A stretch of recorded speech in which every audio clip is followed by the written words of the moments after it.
Frères et sœurs en Christ, bonjour. Soyez les bienvenus sur notre chaîne qui est une chaîne de prédication et d'enseignement basée sur la parole de Dieu. Aujourd'hui, nous sommes dans notre section questions-réponses et la question du jour est: peut-on être agréable à Dieu et être malade? Avant d'aller plus loin, confions ce moment au Seigneur. Seigneur, merci pour ta grâce, ta bonté, ta miséricorde dans nos vies. Que ton règne vienne, que le cœur de tout auditeur et de toute auditrice soit disposé à recevoir ta parole et qu'elle porte du fruit dans nos vies pour ta gloire. Au nom de Jésus-Christ, Amen. Peut-on être agréable à Dieu et être malade en tant que chrétien?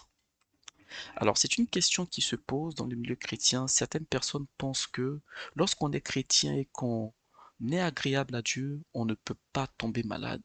Et si on est malade, c'est qu'il y a un problème.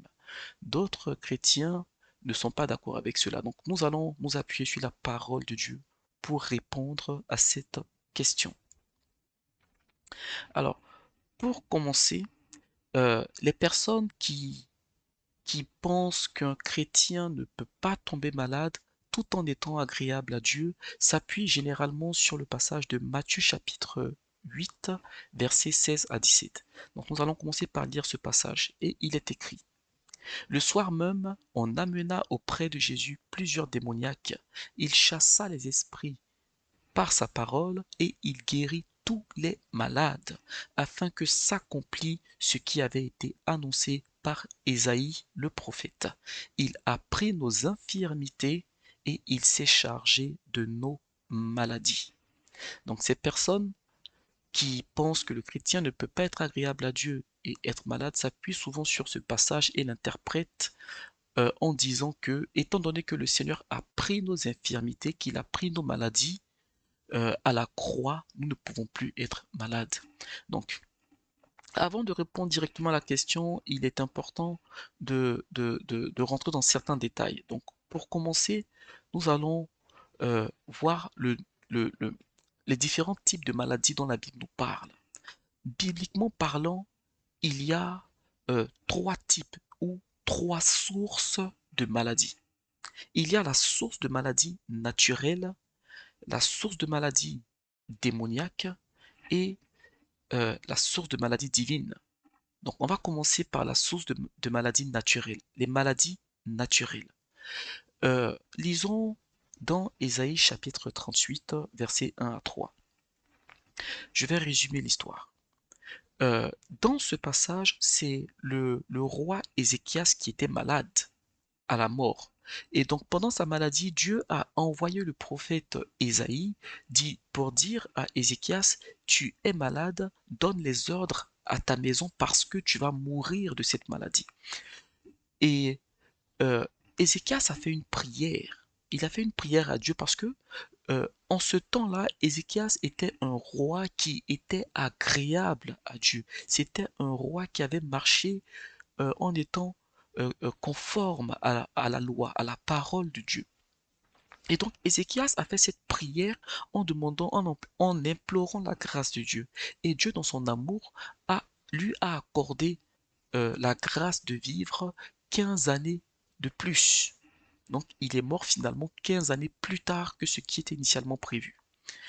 Donc j'ouvre une parenthèse euh, euh, euh, pour qu'on en tire une leçon rapide de cette histoire avec Ézéchias. C'est que dans les 15 années qui ont suivi la maladie d'Ézéchias, donc après sa guérison, les 15 années de bonus qu'il a eu, pendant ces 15 années, finalement, il n'a pas été agréable à Dieu parce que il est mort après les 15 ans en laissant une malédiction à ses enfants, en laissant un malheur après lui. Et là, on se dit, mais finalement, s'il était mort quand Dieu avait voulu le prendre de sa maladie, ça aurait évité beaucoup de problèmes. Donc, je ferme cette parenthèse-là. Donc, dans ce passage-là, dans Ésaïe chapitre 38, versets 1 à 3, la Bible nous montre qu'un homme avait été agréable à Dieu et il était malade, mais d'une maladie naturelle. Il était malade d'une maladie naturelle. Dans Ésaïe chapitre 38, verset 1, il est écrit: en ce temps-là, Ézéchias fut malade à la mort. Et quand on lit un peu plus loin dans le verset 1, il est écrit: Ainsi parle l'Éternel, donne tes ordres à ta maison, car tu vas mourir et tu ne vivras plus. Donc, il y a des maladies naturelles qui, qui nous touchent, nous les êtres humains. C'est le premier type de maladie auquel nous sommes confrontés. Et la Bible nous montre ce cas de figure comme ce passage qu'on vient de lire. Maintenant, nous allons passer euh, au deuxième type de maladie. Le type de maladie démoniaque, le type de maladie spirituelle, mais provoquée par des puissances des ténèbres, provoquée par un ou plusieurs démons. Lisons dans Luc chapitre 13, versets 1 à 13. Il est écrit, il y avait une femme possédée d'un esprit qui la rendait infirme depuis 18 ans. Elle était courbée et ne pouvait pas du tout se redresser. Lorsqu'il la vit, donc Jésus, Jésus lui dit, femme, tu es délivrée de ton infirmité. Il lui imposa les mains. À l'instant, elle se redressa et glorifia Dieu. Ici, Jésus-Christ est dans le temple, il est, il est dans la synagogue et il fait la délivrance d'une femme qui était infirme. Mais le problème est que cette infirmité-là n'était pas naturelle.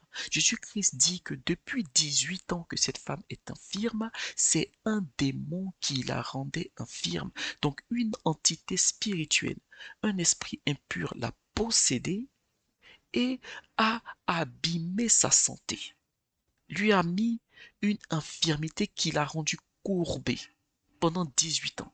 Donc, la particularité des maladies démoniaques est que lorsque Dieu accorde sa grâce et que la personne est délivrée, quand le démon qui est à la source de cette maladie démoniaque est chassé, il y a la guérison. Les maladies démoniaques ne sont pas guérissables physiquement. Ce sont des maladies spirituelles. La guérison doit être spirituelle. Lorsqu'on lit ensuite dans Matthieu chapitre 9, versets 32 à 33, il y a un autre cas de figure que la Bible nous montre, que la Bible nous enseigne, et il est écrit, comme il s'en allait, voici, on amena à Jésus un démoniaque muet. Le démon ayant été chassé, le muet parla, et la foule étonnée disait, jamais pareille chose ne s'est vue en Israël. Donc voici un autre cas de figure qui vient confirmer cela. Une personne était muette, mais son handicap, cette difficulté-là, cette impossibilité de s'exprimer, de parler, était due à une source démoniaque. Et là, j'ouvre une autre parenthèse, ça ne veut pas dire que toutes les infirmités sont de source démoniaque. Non. Ça ne veut pas dire que toutes les personnes muettes, le fait qu'ils soient muets, c'est de source démoniaque. Non. Là, on nous montre des cas de figure où des infirmités ou des maladies ont eu une source démoniaque. Mais ce n'est pas toutes les maladies. On a vu des maladies naturelles, il y a des infirmités naturelles. Donc la Bible nous montre ce cas de figure où il y a des maladies démoniaques et pour guérir des maladies démoniaques, il faut chasser le ou les démons qui sont à la source de cette ou de ces maladies ou infirmités. Passons maintenant au troisième type de maladie, à la troisième source de maladie. Elle peut être étonnante, mais oui, il y a des maladies que Dieu envoie, soit pour corriger une personne ou un peuple, soit pour punir, ou soit pour ramener sur le droit chemin, afin que des âmes soient sauvées. Vaut mieux être malade et comprendre la leçon que de mourir en étant désagréable à Dieu et se retrouver en enfer pour l'éternité. Donc, la maladie est souvent un moyen que Dieu prend pour châtier, pour qu'on revienne à la raison. Exode chapitre 15, verset 26, il est écrit, il dit, si tu écoutes attentivement la voix de l'Éternel, ton Dieu, si tu fais ce qui est agréable, ce qui est droit à ses yeux, si tu prêtes l'oreille à ses commandements, et si tu observes toutes ses lois, je ne te frapperai d'aucune des maladies dont j'ai frappé les Égyptiens, car je suis l'Éternel qui te guérit. Donc là, c'est Dieu qui s'adresse à Israël. Et Dieu dit qu'il ne frappera pas Israël d'une des maladies dont il a frappé les Égyptiens, c'est-à-dire des 10 plaies,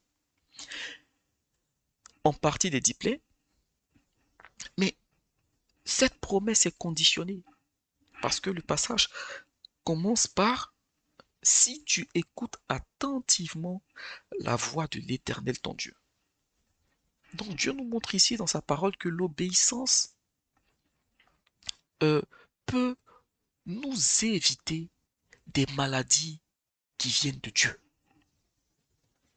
Et donc la désobéissance peut nous mettre dans des situations où Dieu enverra des maladies pour nous châtier d'une manière comme d'une autre. Alors, là, on peut se dire que c'est dans l'Ancien Testament. Très bien. Lisons dans 1 Corinthiens chapitre 11, versets 28 à 30. Euh, je vais commencer au verset 29. Car celui qui mange... on va reprendre au verset 28, pour qu'on ait vraiment le contexte. Que chacun donc s'éprouve soi-même, et qu'ainsi il mange du pain et boive de la coupe. Car celui qui mange et boit sans discerner le corps du Seigneur mange et boit un jugement contre lui-même. C'est pour cela, donc, par conséquent, qu'il y a des infirmes et des malades et qu'un grand nombre sont morts au milieu de vous. Alors, Paul est en train de dire ici aux Corinthiens que lorsque vous prenez le repas du Seigneur, euh, euh, euh, euh, euh, c'est-à-dire la Sainte Seine, jugez vous-même, jugez-vous vous-même avant de prendre ce repas et discernez le corps du Seigneur, discernez son corps. Et donc, si la Sainte Seine est mal prise, si la Sainte Seine n'est pas prise dans les bonnes conditions, eh bien, spirituellement, elle peut causer des infirmités et des maladies, et même aller jusqu'à la mort. C'est ce qui est écrit au verset 30, 1 Corinthiens chapitre 11, verset 30. C'est pourquoi dans certaines églises, lorsque vous allez prendre la Sainte Seine, on vous dit examinez-vous. Si vous savez que vous vivez dans le péché, mettez ça en attente. Mettez votre vie en règle avec le Seigneur et revenez la prendre. C'est écrit là, c'est pour cela qu'il y a parmi vous. Donc ça veut dire que c'est une conséquence. Qu'il y a parmi vous beaucoup d'infirmes et de malades. Comment est-ce qu'on prend la Sainte Seine? Si le Seigneur le permet, un jour, on fera une prédication ou un enseignement sur la Sainte Seine. Donc là, on voit les trois sources de maladie. 1. La source naturelle. 2. La source démoniaque. Et 3. La source divine. Dans la source naturelle, les médecins peuvent guérir, on peut prier pour la guérison du frère ou de la sœur. Dans les sources démoniaques, c'est quelque chose qui est spirituel, la solution ne peut qu'être que spirituelle. Et donc, lorsque le démon est chassé ou les démons sont chassés, la personne est guérie. Mais dans la source divine, comment être guéri? C'est la repentance sincère, demander pardon à Dieu. Demander pardon à Dieu, se repentir et revenir sur une voie d'obéissance à sa parole pour être sauvé. Alors donc, notre question est, peut-on donc être agréable à Dieu et être malade? Par rapport aux différents cas de figure qu'on a déjà vus, la question est déjà en partie répondue. Mais on va voir quelques cas de figure de la Bible où des gens ont été agréables à Dieu et malades. Euh, Voyons la maladie du prophète Élisée. 2 Rois chapitre 13, verset 14. Il est écrit, Élisée était atteint de la maladie dont il mourut. Donc, le grand prophète Élisée, Élisée qui avait le double de l'onction d'Élie, Élisée qui a fait des miracles, Élisée qui a ressuscité un mort. Élisée était malade, il n'a pas guéri de sa maladie, mais il en est mort. 2 Rois chapitre 13 verset 14, Élisée était atteint de la maladie dont il mourut. C'est-à-dire qu'il est mort dans cette maladie. Mais Élisée n'était pas dans le péché. Bon, là, on peut se l'accorder. Certaines personnes diront que oui, bon, là, c'est dans l'Ancien Testament, le passage qu'on a pris au début, qui était dans Matthieu 8, 16, dit que Jésus-Christ a pris nos infirmités, mais dans Élisée, Jésus-Christ n'était pas encore venu sur la terre. Ok, très bien. Donc, si on prend maintenant des passages du Nouveau Testament, regardons le cas de Lazare. Dans Jean chapitre 11, versets 2 à 4, la parole de Dieu nous dit, C'était cette Marie qui oignit de parfum le Seigneur et qui lui essuya les pieds avec ses cheveux. Et c'était son frère Lazare qui était malade. Les sœurs envoyèrent dire à Jésus, Seigneur, voici celui que tu aimes est malade. Donc, malgré l'amour que Jésus avait pour Lazare, Lazare était malade. Jésus-Christ a répondu, cette maladie n'est point à la mort. Bon, on connaît l'histoire de Lazare. Lazare est mort, Jésus-Christ est venu, Jésus-Christ a ressuscité Lazare. Bon, très bien. Là encore, on peut nous dire que oui, c'était dans le Nouveau Testament, mais Jésus-Christ n'était pas encore à la croix quand il avait ressuscité Lazare. C'est à la croix qu'il a pris nos infirmités. Très bien. Allons, dans ce cas, euh, dans euh, Actes des Apôtres. L'histoire le cas de la sœur Tabitha ou Dorcas. Lisons dans Actes chapitre 9, versets 36 à 41. Bon, comme c'est un peu long, je vais juste lire les phrases clés. Euh, Verset 36, il y avait à Joppé, parmi les disciples, une femme nommée Tabitha, ce qui signifie Dorcas. Elle faisait beaucoup de bonnes œuvres et d'aumônes. Elle tomba malade en ce même temps et mourut. Donc notre sœur Tabitha, qui était réputée, qui avait un bon témoignage, qui était une femme agréable à Dieu, qui faisait de bonnes œuvres, cette femme est tombée malade et elle est morte. En ce temps-là, Jésus-Christ est déjà mort et ressuscité. On est dans Actes des Apôtres. Et donc, au verset 40, Pierre a été appelé. Et donc il est écrit, Pierre fit sortir tout le monde, se mit à genoux et pria. Puis, se tournant vers le corps, il dit, Tabitha, lève-toi. Elle ouvrit les yeux et ayant vu Pierre, elle s'assit. Vous voyez, frères et sœurs, Tabitha était malade, Tabitha est morte dans sa maladie. Quoiqu'étant agréable à Dieu, eh bien, Pierre est venu prier et Tabitha a été ressuscitée. Lorsqu'on lit ces passages-là, et ce passage, Tabitha, si elle est agréable à Dieu, ce n'était pas une maladie divine qu'elle avait. Et vu comment Tabitha est morte, tout porte à croire que c'est une maladie naturelle. Alors, lisons maintenant le cas du frère Épaphrodite, le compagnon de l'apôtre Paul. Philippiens chapitre 2, versets 25 à 27. Il est écrit, c'est Paul qui parle. J'ai estimé nécessaire de vous envoyer mon frère Épaphrodite, mon compagnon d'œuvre et de combat. Donc, le frère Épaphrodite, c'est quelqu'un qui était très proche de l'apôtre Paul. Au verset 26, il est écrit, euh, car il désirait vous voir tous et il était fort en peine de ce que vous aviez appris sa maladie. Donc, le frère, il était malade. Et au verset 27, il est écrit, il a été malade en effet et tout près de la mort. Mais Dieu eut pitié de lui, et non seulement de lui, mais aussi de moi, afin que je n'eusse pas tristesse sur tristesse. Donc ce passage nous montre que voici un homme qui était proche de l'apôtre Paul, qui était agréable à Dieu, qui marchait droit, qui était le compagnon d'œuvre et de combat de Paul, mais cet homme-là, spirituel, rempli du Saint-Esprit, a été malade.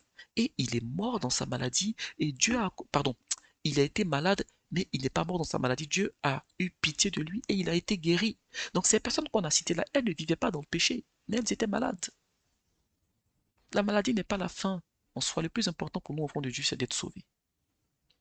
Alors, donc pour revenir sur ce passage, avec tout ce qu'on a cité, sur la problématique d'un chrétien peut-il être malade euh, et en même temps agréable à Dieu. Et ce passage où Jésus-Christ dit dans Matthieu chapitre 8, verset 17, il a pris nos infirmités et il s'est chargé de nos maladies. Ce passage nous montre une chose. La maladie est rentrée. Déjà, maladie, c'est quoi? Dans maladie, en français, ça commence par mal. Le maladie, c'est quelque chose qui est imparfait. Pardon, la maladie, c'est une imperfection. C'est une affection de la santé. Lorsqu'on est malade, la santé est dégradée. Lorsque notre santé est parfaite, on n'est pas malade. Et donc, lorsque Dieu, si on retourne dans la Genèse, lorsque le Seigneur a créé le monde, l'univers, l'humanité, la Bible dit que Dieu vit que tout ce qu'il avait fait était parfait. Si votre santé est parfaite, vous n'êtes pas malade. Donc, on peut se dire que comme tout était parfait, Adam et Ève ne tombaient pas malades parce qu'il n'y avait pas le péché. De même que Adam et Ève ne mouraient pas parce qu'il n'y avait pas le péché. Mais depuis que le péché est rentré dans le monde, nous avons eu toutes sortes de maux. La mort, la maladie, toutes sortes de problèmes, la souffrance exacerbée. Et donc Jésus-Christ, lorsqu'il vient à la croix, c'est toutes nos infirmités, toutes nos maladies qu'il prend avec lui à la croix et qu'il les cloue à la croix. De sorte que si nous sommes malades à cause des péchés que nous avons commis ou à cause des péchés d'Adam et Ève, ou même que ce soit des maladies naturelles, par la foi, nous avons la possibilité de prier. Et comme Jésus-Christ a payé le prix à la croix, eh bien, par son sacrifice, nous pouvons être guéris de nos maladies et de nos infirmités. Je dis bien pouvons et pas obligatoirement, parce que Dieu est souverain. Voilà. Et donc, Jésus-Christ a payé le prix, parce que dans le spirituel, rien n'est gratuit. Rien n'est gratuit. Il fallait payer un prix, et il a payé le prix. C'est pourquoi la Bible dit, le châtiment qui nous donne la vie est retombé sur lui. Il a payé le prix. Voilà. Et donc, est-ce qu'on peut être chrétien, agréable à Dieu, vivre dans la sanctification et être malade? Oui, c'est possible. On l'a vu dans ces cas de figure. On l'a vu dans ces exemples. Dorcas, elle était agréable à Dieu. Épaphrodite, il était agréable à Dieu. Et donc, ces exemples-là nous montrent que la maladie n'est pas la fin en soi. Élisée était agréable à Dieu. Il est mort dans sa maladie. Ce que le Seigneur veut, c'est qu'on soit sauvé. Maintenant, là, je partage un avis personnel. Si vous êtes malade et que vous êtes chrétien, et que vous savez que bon, cette maladie, finalement, euh, elle va aboutir à la mort, ou bien vous pensez qu'elle va aboutir à la mort, euh, faut, il faut vraiment voir le verre à moitié plein, parce que c'est une grâce. C'est une grâce de voir la mort arriver, parce que ça laisse le temps de se repentir. Nous sommes des êtres humains, ça peut arriver qu'il y ait un manque de pardon, ou il y a quelque chose qu'on ait fait qui n'est pas agréable à Dieu. Quand vous êtes malade, c'est le moment, c'est le meilleur moment. Il faut toujours demander pardon à Dieu, il faut toujours se repentir, c'est vrai. Mais quand vous êtes malade et que vous savez que la mort arrive, c'est une grâce que Dieu vous accorde parce que vous avez la possibilité de vous repentir, de demander pardon et de pardonner à ceux à qui vous avez offensé, de vous mettre en règle avec Dieu. Ainsi, quand la mort arrive, vous avez la grâce d'être sauvé. Le pire, c'est de mourir par surprise. C'est des morts inattendues. Parce que là, s'il y a un manque de pardon, ou s'il y a le péché, c'est autre chose, c'est plus compliqué. Je vais finir par un passage. Il est écrit dans Jacques chapitre 5, versets 13 à 15. Si quelqu'un parmi vous, pardon, quelqu'un parmi vous est-il dans la souffrance, qu'il prie. Quelqu'un est-il dans la joie, qu'il chante des cantiques. Quelqu'un parmi vous est-il malade? Parmi vous, c'est qui? Parmi les chrétiens. Là, ça s'adresse aux chrétiens. Quelqu'un parmi vous est-il malade, qu'il appelle les anciens de l'Église et que les anciens prient pour lui, en loignant d'huile au nom du Seigneur. Mais ce n'est pas parce que les anciens prient pour lui qu'il sera guéri.